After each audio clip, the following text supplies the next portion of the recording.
भाई साहब, आदि पुरुष वालों के हाथों में अगर रहता तो फिर ये लोग तो भारत का पूरा नक्शा ही चेंज कर देते। क्योंकि आदि पुरुष में रामायण को जितना चेंज किया गया है वो शायद ही कहीं और किया गया होगा। फिर चाहे तुम जटायु को गिद्ध से ईगल में चेंज करवाना ले लो या फिर बाली और सुग्रीव का लड़ाई, लिटरली मूवी के हर एक सीन में तुम्हें कोई ना कोई गलती मिल जाएगा। अब वो सारी गलतियाँ एक वीडियो में बताना तो पॉसिबल नहीं है, तो इसीलिए मैं इस वीडियो में आप लोगों को आदि पुरुष के 10 ऐसे मेजर गलतियों के बारे में बताऊंगा जो आदि पुरुष वालों ने रामायण से सेमलेसली चेंज कर दिया है। जिसमें से सबसे पहले आता है रावण का वरदान। आदि पुरुष में ऐसा बोला गया है कि ब्रह्मा जी ने खुद से रावण को ये वरदान दिया था कि ना दिन में, ना रात में, ना जल में, ना वायु में, ना धरती पे, ना आसमां पे, ना किसी देव के हाथों, ना किसी दानव के हाथों रावण को कभी मृत्यु आएगी। जबकि ओरिजिनल रामायण में ऐसा कुछ भी नहीं हुआ था, बल्कि वहां तो रावण ने खुद से ब्रह्मा जी से ये वरदान मांगा था कि ना कोई देव, असुर, राक्षस, गंधर्व, यक्षस या फिर नागास में से कोई उसे जैसे ना मार पाए। और यहाँ रावण ने मनुष्यों का यानी कि ह्यूमंस का उल्लेख इसलिए नहीं किया था क्योंकि उसे उसके अहंकार की वजह से ऐसा लगता था कि मनुष्यों में इतनी पावर नहीं है कि वो उसे मार पाए। इसलिए रावण पहले अपने आप को अमर समझता था क्योंकि उसे लगता था कि इस दुनिया में कोई भी ऐसा नहीं है कि जो उसे मार पाए। लेकिन बाद में श्री राम जी आके, जो एक मनुष्य थे, वो आके रावण को मार देते हैं। आदि पुरुष का नेक्स्ट चेंज है लक्ष्मण जी द्वारा शूर्पणखा का नाक काटना। ओरिजिनल रामायण में शूर्पणखा का शादी का प्रस्ताव भगवान श्री राम द्वारा नकारे जाने के बाद शूर्पणखा उनके छोटे भाई लक्ष्मण जी को अप्रोच करती है, जहां लक्ष्मण जी भी शूर्पणखा को ये बोल के मना कर देते हैं कि भगवान को छोड़ के दास को क्यों अपना बनाना चाहती हो। तब जाके शूर्पणखा इसको अपमान समझ के गुस्से में आके माता सीता को मारने जाती है और तब लक्ष्मण जी माता सीता को बचाने के लिए शूर्पणखा का नाक काट देते हैं। और यहाँ आदि पुरुष में ये दिखाया गया है कि शूर्पणखा श्री राम को प्रपोज करने के बाद और उनसे रिजेक्ट होने के बाद सीधा गुस्से में आके माता सीता को मारने चली जाती है और तब जाके लक्ष्मण जी उनका नाक काट देते हैं, जबकि ऐसा बिल्कुल भी नहीं हुआ था। आदि पुरुष का नेक्स्ट चेंज है महावीर, जटायु और रावण का महायुद्ध। रावण जब माता सीता को हरण करके लंका ले जा रहा था तब रावण को जो सबसे पहले रोका था वो था जटायु, महावीर जटायु, जो कि एक गिद्ध थे जिसको इंग्लिश में भल्चर कहा जाता है। जबकि आदि पुरुष में जटायु को क्यों पता नहीं लेकिन एक ईगल दिखाया गया है। और यहाँ पे चेंज बस यही नहीं है। आदि पुरुष में जैसे दिखाया गया है कि रावण के साथ लड़ने के बाद महावीर जटायु सीधा मर जाते हैं, लेकिन ओरिजिनल रामायण में ऐसा कतई भी नहीं हुआ था। वहाँ महावीर जटायु और रावण के महायुद्ध के समय रावण जब जटायु जी का एक पंख काट देते हैं तब वो सीधा नीचे तो गिरते हैं लेकिन वो मरते नहीं है, बल्कि श्री राम उनके पास आने तक वो पूरा टाइम राम राम चिल्ला रहे थे। और जब श्री राम उनका आवाज सुन के उनके पास आए तब जटायु जी ने माता सीता को किसने हरण किया और उनको किस दिशा में ले जाया गया है वो बता के महावीर जटायु श्री राम के गोद में अपना सर रख के अपने अंतिम सांसें लिए थे। और हाँ, श्री राम को रावण के बारे में जटायु जी ने ही सबसे पहले बताया था। जबकि आदि पुरुष में श्री राम जी को एकदम ही हेल्पलेस दिखाया गया है। रावण उनके सामने ही माता सीता को हरण करके ले जा रहे थे और मूवी में ऐसा दिखाया गया है कि श्री राम जी माता सीता के हरण को देख के भी कुछ नहीं कर पा रहे थे, जो बिल्कुल भी नहीं हुआ था। क्योंकि एक तो श्री राम और लक्ष्मण जी की एकदम अनुपस्थिति में ही रावण ने माता सीता का हरण किया था और दूसरा जटायु जी रावण के साथ लड़ने के बाद भी जिंदा थे, ये बताने के लिए कि रावण माता सीता को हरण करके किस दिशा में ले गया है। और फिर उस दिशा में श्री राम और लक्ष्मण जी जाके वो मिलते हैं जटायु जी के बड़े भाई संपाति से, जो उन्हें बताते हैं कि रावण माता सीता को लंका में ले गया है। और ऐसे ही फिर श्री राम को पता चलता है कि माता सीता लंका में है। जटायु और संपाति जी का ये स्टोरी रामायण के प्लॉट के हिसाब से एक बहुत इंपॉर्टेंट स्टोरी था, जबकि आदि पुरुष में इसको पूरा स्किप ही कर दिया गया है। आदि पुरुष का नेक्स्ट चेंज है माता सबरी और श्री राम और लक्ष्मण जी का मिलन। ओरिजिनल रामायण में माता सबरी पूर्ण रूप से एक बहुत बड़ी राम भक्त थी, जो कि हर एक दिन अपने घर तक आने के रास्तों में फूल बिछा के रखती थी ताकि एक दिन भगवान श्री राम उनके कुटिया पे चल के आए बिना किसी तकलीफ के। और उस रास्ते में वो किसी मुनि ऋषि को भी चलने नहीं देती थी। लोग उन्हें इस वजह से पागल समझते थे, लेकिन उनको विश्वास था कि भगवान श्री राम उनके पास एक दिन जरूर आएंगे। और माता सीता को ढूंढते ढूंढते भगवान राम और लक्ष्मण जी उसी फूलों वाले रास्तों से चल के खुद उनके घर पधारे थे, जहाँ उनका मिलन इतना प्यारा था ना कि तुम्हें रोना आ जाएगा। बट आदि पुरुष में ऐसा दिखाया गया है कि माता सबरी राम और लक्ष्मण जी के पास खुद से चल के आए थे।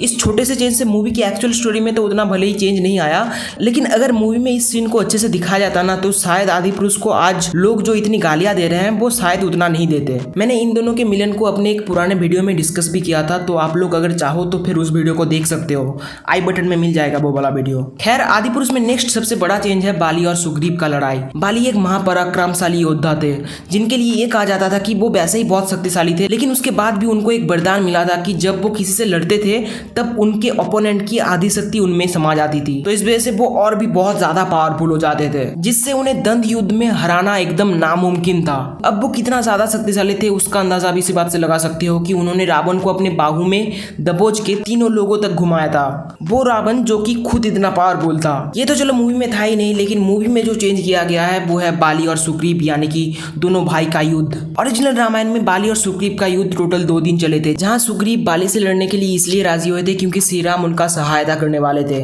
वैसे तो श्री राम बाली का संहार पहले दिन ही कर देते, लेकिन बाली और सुग्रीव भाई होने की वजह से एकदम ही एक जैसा दिखते थे, और ताकि गलती से श्री राम सुग्रीव को ना मार दे तो इसीलिए पहले दिन श्री राम जी ने कुछ नहीं किया। जबकि दूसरे दिन सुग्रीव को बाली से लड़ने के लिए जब फिर से भेजा गया तब उन्हें एक माला पहना के भेजा गया ताकि सुग्रीव और बाली में से श्री राम सुग्रीव को पहचान के बाली को मार सके। और बाद में ऐसा ही हुआ था, श्री राम जी सुग्रीव का पहचान करके बाली को मार देते हैं। जबकि आदि पुरुष में ये सब कुछ भी नहीं दिखाया गया, बल्कि एक फालतू का बानरों को बचाने वाला एक सीन दिखा के बाली को मार दिया गया है। आई मीन मूवी का टोटल लेंथ है 3 घंटे, जिसमें से ये भी समझ में आता है कि 2 दिन का लड़ाई मूवी में इंक्लूड ना करना है तो मत करो, लेकिन ये माला वाला तो एस्पेक्ट डाल ही सकते थे ना, ताकि सुग्रीव और बाली में से श्री राम पहचान करके बाली को मार सके। ये सब ये लोग नहीं दिखा सकते, लेकिन 3-4 बॉलीवुड के फालतू गाने डाल सकते हैं। यार क्या करते हो। आदि पुरुष का नेक्स्ट चेंज, इसके लिए तो आदि पुरुष के मेकर्स को अलग से गालियां पड़ना चाहिए। आदि पुरुष में ऐसा दिखाया गया है कि हनुमान जी जब माता सीता को ढूंढ के अशोक वाटिका में उधम मचा देते हैं, तब किसी के ना पकड़े जाने की वजह से ये छबरी मेघनाद आता है और ये नेट टाइप का कुछ तो था ये, इससे हनुमान जी को आराम से पकड़ लेते हैं। जबकि ओरिजिनल रामायण में ऐसा कुछ भी नहीं हुआ था। हनुमान जी खुद इतना शक्तिशाली थे कि वो अगर चाहते तो एक दिन में सच में लंका का लंका लगा सकते थे। तो मेघनाथ इतनी आसानी से तो उनको पकड़ने से रहे। अब ओरिजिनली क्या हुआ था वो मैं बताता हूँ। मेघनाथ जब पहली बार हनुमान जी को पकड़ने आते हैं तब वो अपने सारे अस्त्र हनुमान जी के ऊपर उपयोग करते हैं, लेकिन वो सारे कुछ भी नहीं काम करते। और तब मेघनाथ एकदम आखिर में हनुमान जी को पकड़ने के लिए ब्रह्मास्त्र का यूज करते हैं, जो भी उनके ऊपर कोई इफेक्ट नहीं कर पाता, क्योंकि बजरंगबली को बचपन में ये वरदान मिला था कि ब्रह्मास्त्र भी उनको कोई हानि नहीं पहुंचाएगी। वो तो हनुमान जी ही थे जिन्होंने ब्रह्मास्त्र का सम्मान रखने के लिए अपने आप को पकड़वा दिया था। भाई क्या यार, ये तो बच्चे को भी पता था। आई मीन रिसर्च तो थोड़ा कर लेते। आदि पुरुष में नेक्स्ट चेंज, ओरिजिनल रामायण में भगवान श्री राम दीर्घ 2 दिन बिना खाए पिए समुद्र देव के सामने पूजा करे थे, ताकि समुद्र देव लंका तक जाने के लिए उनको रास्ता दे सके। अब समुद्र देवता रावण के डर की वजह से श्री राम के सामने नहीं आ रहे थे, तो इसीलिए श्री राम पहली बार गुस्सा होकर अपने बाणों से पूरे समुद्र को ही सुखाने चले थे, जो वो कर भी देते। लेकिन तभी समुद्र देवता उनके सामने प्रकट होकर उनको लंका तक जाने का उपाय देते हैं कि कैसे नल और नील के सहायता से वो समुद्र के ऊपर भी ब्रिज बना सकते हैं। और नल और नील इन दोनों को विश्वकर्मा भगवान से ये वरदान मिला था कि वो पत्थर को भी समंदर के ऊपर तैरा सकते हैं, और इन दोनों के सहायता से ही ब्रिज बना था। लेकिन ये तो बात की बातें हैं, लेकिन समुद्र देव के उपाय बताने के बाद भी क्योंकि श्री राम का बाण धनुष में चढ़ चुका था, तो इसीलिए वो अपने बाण को वापस नहीं रख सकते थे, तो इसीलिए उन्हें अपना बाण कहीं ना कहीं तो मारना था। तो इसीलिए समुद्र देवता उनको वो बाण मरु पर्वत की ओर मारने बोलते हैं, जो आज के टाइम राजस्थान है। खैर नल और नील ये दोनों ने ही श्री राम को ये उपदेश दिया था कि पत्थर के ऊपर श्री राम लिखने से ही पत्थर पानी में तैरने लगेंगे, जो बाद में होता भी है। आदि पुरुष में ये सब कुछ भी नहीं दिखाया गया, इन्होंने तो पत्थर के ऊपर श्री राम वाला वर्ड को ही उठा दिया। यार थोड़ी तो शर्म कर लो। आदि पुरुष का नेक्स्ट चेंज, जिनको पता नहीं उनको बता दूं कि अंगद बाली का बेटा, जिसको श्री राम दूध बना के भेजे थे ताकि ये महायुद्ध टल सके, क्योंकि श्री राम जी को पता था कि इस महायुद्ध से बहुत सारे इनोसेंट लोग मारे जाएंगे, इसीलिए श्री राम अंगद को दूध बना के लंका के दरबार में भेजे थे। लेकिन अंगद जब रावण के राजसभा में पहुंचा तो अंगद को पकड़ने का आदेश दे दिया गया। तब अंगद ने आज तक की हिस्ट्री का सबसे बड़ा फ्लेक्स मारा था, ये बोल के कि पकड़ना तो छोड़ दो, तुम में से कोई अगर मेरा एक पैर भी हिला दे तो मानू।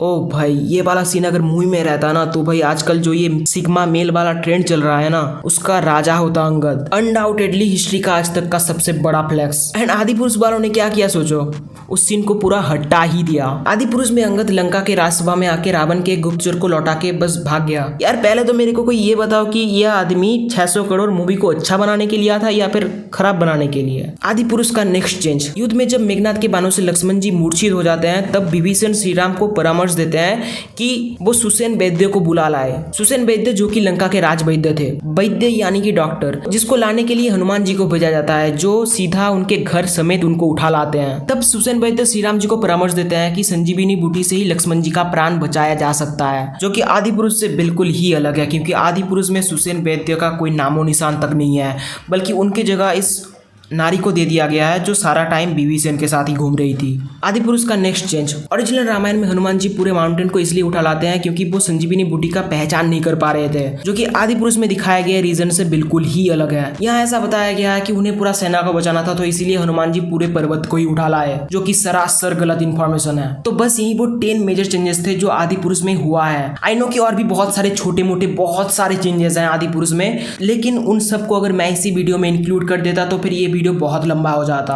लेकिन अगर इस वीडियो का रिस्पांस अच्छा रहा तो फिर मैं इसका एक सेकंड पार्ट भी लाऊंगा। तो इसीलिए इस वीडियो को लाइक करो, कमेंट करो और अपने दोस्तों से या फिर अपने परिवार वालों से शेयर जरूर करना। और अगर तुम्हें ये वाला वीडियो पसंद आया है तो फिर प्लीज इस चैनल को सब्सक्राइब कर देना, क्योंकि मैं इसी तरीके की और भी वीडियोस लाता रहूंगा। बाकी मैं मिलता हूँ आप लोगों से नेक्स्ट वीडियो में, तब तक के लिए बाय।